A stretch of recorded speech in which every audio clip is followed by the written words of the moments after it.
May kasabihang you cannot love without action.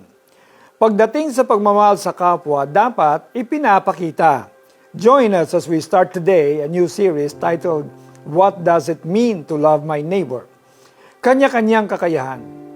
Have you ever been inside a preschool classroom? I can imagine the laughter, screams, paper planes flying around, toys sprawled on the floor. Yan ang mga tiyak na una nating mapapansin.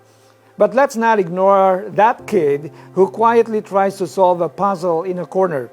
O yung batang nakaabang sa glass door waiting for his mommy. And the little girl who's figuring out which dress Barbie would like to wear today. Sa tabi ng 5-year-old boy na pinupukpok ang drum set ay isang 3-year-old na nag-connect the dots in order to draw a house. Kids' interests vary. Iba't ibang skills and levels of progress nila. Someone who can quickly solve complicated math equations may not like sports. A student leader who is able to make wise and quick decisions may have a hard time writing an essay. Hindi assertive ay wala nang may contribute. Totoo namang it is frustrating for a dog to be expected to meow as much as it is traumatic for a cat being forced to bark. The Bible says that all of us are created in the image and likeness of God. Lahat tayo, pantay-pantay. Lahat ay binigyan ng gifts. Walang nilikha ang Diyos na 5% of His image and likeness lang. Each of us are given gifts that are unique only to us.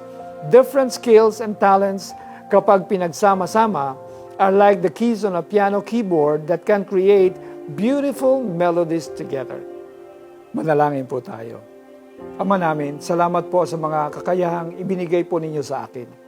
Turuan ninyo akong huwag maging mapagmataas at huwag makaramdam na ako'y kulang kumpara sa kakayahan ng iba. Tulungan po ninyo akong magamit ang mga kakayahang kaloob ninyo sa akin para sa kapakinabangan ng iba. In Jesus' name I pray. Amen. May kakilala ka bang mahiyain? May katrabaho ka bang hindi mo kasing bilis tumupad sa deadlines? O may classmate kang out of tune kumanta? Huwag mo silang i-judge. Siguradong may iba silang kayang gawin at doon sila magaling. Tumanggap tayo ng iba't ibang kaloob ayon sa kagandahang loob ng Diyos. Kaya gamitin natin ang mga kaloob na yan. Mga taga-Roma 12:6. Loving our neighbors means accepting that they are created by God and appreciating them for their God-given gifts. Bukas alamin natin ang isa pang paraan to show that we love our neighbors. Ako po si Pastor Alex Tinsay na nagsasabing iba't ibang kaloob at abilidad ang ginamit sa atin kaya huwag tayong maging judgmental.